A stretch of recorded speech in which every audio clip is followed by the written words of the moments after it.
For decades, the Bermuda Triangle has lived inside our imaginations as a graveyard of ships and planes that vanish without a trace.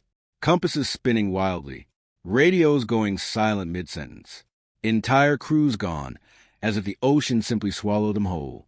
It's the kind of story that gets passed around campfires and late-night radio shows, usually followed by a shrug and a joke about aliens. But somewhere beneath all the folklore sits a quieter, stranger story, one that doesn't rely on ghost ships or lost pilots at all. It's a story about robotic submersible, a beam of light cutting through absolute darkness, and something resting on the sea floor that, to this day, nobody's been able to fully explain. This isn't a campfire tale. This is a documented expedition, carried out with real equipment, real scientists, and real data, and what it found off the bottom of the ocean floor has quietly unsettled the people who study these waters for a living. Before we go further, if you're into deep-sea mysteries, unexplained discoveries, and the strange corners of history that never made it into textbooks, hit that subscribe button now. You won't want to miss where this story goes. Let's rewind. The mission that eventually became one of the most talked about deep-sea discoveries in modern history didn't start out looking for anything mysterious at all. A private survey company had been contracted to skin a stretch of ocean floor off the coast, hunting for sunken Spanish galleons, the kind of centuries-old shipwrecks rumored to be carrying gold, silver, and cargo lost to history. It was treasure-hunting work, dressed up in modern technology. Side-scan sonar, a dedicated research vessel, a team of engineers and marine surveyors who had spent years mapping ocean floors for a living. For the first stretch of the mission, everything unfolded exactly the way these expeditions usually do, which is to say, slowly, methodically, and without much drama. The sonar operators watched their monitors hour after hour, logging seabed textures. Mud here, scattered rock there, the occasional ridge or depression that geologists would call unremarkable. Nobody was expecting history to interrupt the treasure hunt. Nobody was expecting anything at all. Then the readings changed. It started small. A patch on the sonar display that looked a little too clean, a little too even. The operator's first instinct was that something was wrong with the equipment, a common assumption, because false positives happen constantly in deep-sea surveying. Sediment clumps, schools of fish, thermal layers in the water. All sorts of things can trick a sonar reading into looking like something it isn't. So they did what any careful team would do. They repositioned the vessel and ran the scan again. The same shapes reappeared. They adjusted the sensitivity, hoping to filter out noise. The pattern held. They switched frequencies, testing whether depth response was distorting the image. Nothing changed.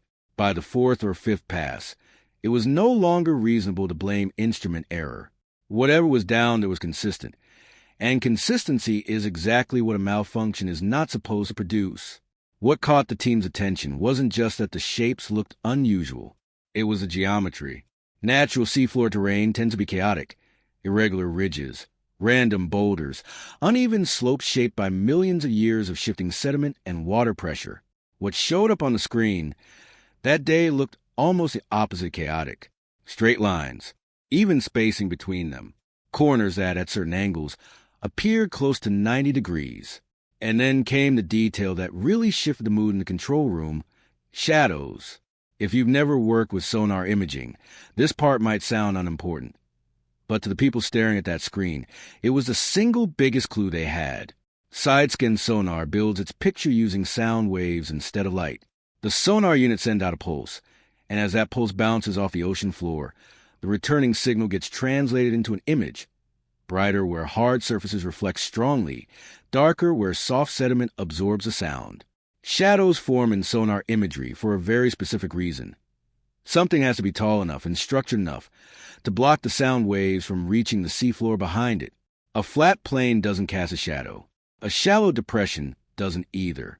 But an object standing up from the surrounding terrain, something with real height and defined edges, will.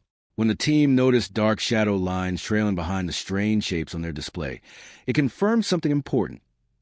Whatever this was, it wasn't just texture or a trick of the eye. Something physical, elevated, and structured was sitting on the ocean floor beneath them. At that point, curiosity turned into something closer to obsession. The team ran pass after pass, 5 separate scans from different directions at different speeds with different equipment settings, and every single time, the pattern held. The same lines, the same spacing, the same shadows. They pulled up their archives to compare it against known formations, shipwreck signatures, coral reef structures, documented geological features in the region. None of it matched. Whatever this was, it hadn't been cataloged before. Sonar data can only tell you so much. Eventually, if you want real answers, you have to see the thing with your own eyes. And at these depths, that means sending down a remotely operated vehicle, an ROV, tethered to ship by a cable, controlled from a console hundreds of meters above. 700 meters below the surface is not a casual depth. Down there, pressure climbs to more than 70 times what we experience at sea level. Sunlight hasn't touched that part of the ocean floor in longer than human history has existed. If something goes wrong with the ROV that far down, a torn cable, a flooded housing, an electrical failure, there's often no getting it back. It simply stays there, forever, another piece of hardware added to the darkness. So the crew didn't rush. They checked and rechecked the tether. They tested the propulsion systems, the lighting rigs, the camera calibration, the emergency buoyancy controls. Every redundancy got a second look, because at that depth, redundancy is the only thing standing between difficult mission and total loss. Finally, the order came through. Lower the vehicle. The descent started calmly enough. Near the surface, there was still ambient light, still the occasional fish darting past the camera lens. But that faded fast. By a few hundred meters down, the ROV was moving through total darkness, its floodlights the only source of illumination in a world that hadn't seen light in millennia. The control room, according to those who were there, grew unusually quiet. Nobody was making small talk anymore. Every set of eyes was locked on the monitors. At around 680 to 700 meters, the ROV leveled out near the seafloor, and its lights began sweeping across terrain nobody in that room was prepared for.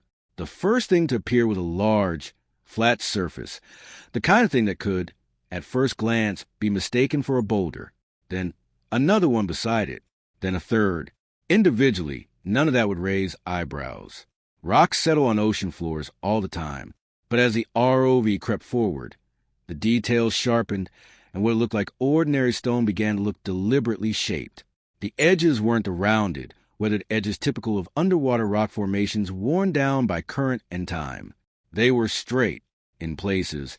They looked almost cut, with corners closing in on right angles rather than the soft curves erosion tends to produce. As the vehicle moved further along the site, it became clear this wasn't one or two odd rocks. It was a field of large, block-like formations, some arranged in rows, some spaced with regularity that didn't fit typical patterns of natural rock scatter. Then came a detail that deepened the mystery rather than resolving it.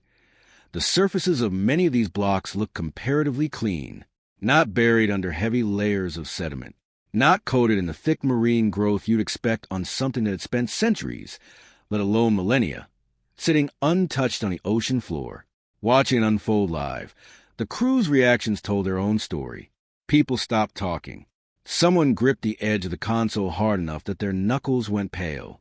Nobody said the words "Lost City" out loud. Nobody wanted to be the one to say something that dramatic on camera. But the question hanging in the room was obvious on every face. What exactly are we looking at? To their credit, the team didn't jump to conclusions. Before entertaining anything extraordinary, they worked through the mundane possibilities one by one. Could ocean currents have shaped this? Currents are powerful, patient sculptors. Over enough time, they can wear rock into surprising shapes. But currents are also chaotic by nature. They tend to scatter and randomize, not organize. Rows of evenly spaced blocks with straight edges don't fit the signature of current-driven erosion. Could it be volcanic in origin? Cooled lava formations are famous for occasionally producing geometric-looking rock. Hexagonal basalt columns are a well-known real-world example from other parts of the planet. But those formations typically show more fracturing and irregularity up close than what the ROV footage revealed. The edges here look too clean, too consistent. What about tectonic activity? The slow, grinding movement of the Earth's crust. Tectonic stress can crack land into large sections, sure, but it doesn't line those sections up with even spacing. It creates fracture patterns, not orderly arrangements. The regional geology added another wrinkle. The seabed in that part of the ocean is understood to be composed largely of limestone, a relatively soft rock that erodes and breaks down more visibly over time in deep-sea conditions. Yet the structures on camera didn't show the kind of degradation you'd expect from a purely natural limestone formation exposed to that environment for an extended period. Every explanation solved part of the puzzle and left another part hanging. Here's where the story gets genuinely interesting, because in the years since, no credible marine geologist has stood up and declared with confidence, yes, this was built by an ancient civilization. But just as tellingly, none of them have been able to say with full confidence that it's nothing more than ordinary geology either.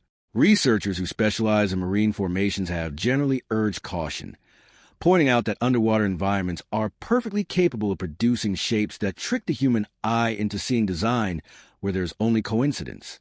Our brains are pattern recognition machines. Give them a handful of straight lines and equal spacing, and they'll happily assemble a story out of it, whether or not one exists. But other researchers have pushed back against dismissing it too quickly. Their argument isn't that the site is definitely artificial. It's that repeated, consistent, unusual sonar and visual data shouldn't be waved away simply because it doesn't fit our current understanding of the region's history. Their position is essentially, if something keeps showing up that we can't explain, the responsible move is to investigate further, not to assume it away. And that's really where the story has remained stuck for years. Not confirmed, not debunked, just unresolved. To be fair to the skeptics, their argument is a strong one, and it's rooted in how science is actually supposed to work. Extraordinary claims require extraordinary evidence, a standard famously associated with oceanographer Robert Ballard, the man who located the wreck of the Titanic. His view, echoed by many in the field, is simple. Strange shapes on a sonar screen and a handful of minutes of ROV footage do not amount to proof of anything. If you want to claim a structure is artificial, you need physical samples pulled from the site. You need laboratory analysis. You need isotope dating to establish age. You need core drilling to understand what lies beneath the surface layer. None of that happened here. No rock samples were collected and tested. No dating was performed. No drilling took place. And without those steps, science simply cannot move the conversation from unexplained to confirmed. There's also a more technical explanation worth taking seriously. Sonar imaging isn't a perfect window into reality. It's an interpretation built from returning sound waves, shaped by the angle of the scan, the distance from the seafloor, and the way the data gets processed into a visual. Under the wrong conditions, a scattering of ordinary rocks can blur together into shapes that look artificial on a screen, even though a diver examining them up close would see nothing more than geology doing what geology does. But suppose for a moment that the skeptics are wrong. Suppose there really is something deliberate down there. That's when the story runs into its biggest obstacle. Not geology, but time. If these structures were built by human hands, when could that possibly have happened? A depth of roughly 700 meters isn't a location that erodes into existence overnight. For land to end up that far below sea level, something significant has to happen geologically. A slow, sinking process driven by tectonic shifts over an enormous stretch of time, or a dramatic environmental event in the ancient past. Either way, we're not talking about a few centuries. We're talking about a timeline that would push any potential construction back far earlier than any known human civilization is currently believed to have existed with the organizational capacity to build large stone structures. That's an enormous claim, and enormous claims are exactly the kind mainstream science is built to resist until the evidence is undeniable. And if there ever was a civilization capable of something like this, and it left no written record, no artifacts on land, nothing beyond a set of ambiguous shapes on the seafloor, how would we even prove it existed at all? History has a way of erasing anything that doesn't survive long enough to be found. Maybe this is nothing more than an unusual rock formation, waiting for a more thorough scientific study to close the case for good. Or maybe it's a fragment of something we don't yet have the tools or the will to fully investigate. That's really where the story leaves us. Not with an answer, but with a genuinely open question. Was it geology playing tricks on a sonar screen? and an excitable camera crew? Or is there something down there in the dark that history simply forgot to write down? Until someone goes back with core samples, dating equipment, and a full excavation plan, nobody can say for certain. And maybe that's the most unsettling part of this whole story. Not that something strange might be resting on the bottom of the ocean, but that we've had the technology to look for years, and we still haven't gone back to finish the job. If you enjoy deep dives into unexplained discoveries, hidden history, and the mysteries science hasn't fully closed the book on, subscribe to the channel so you don't miss the next one.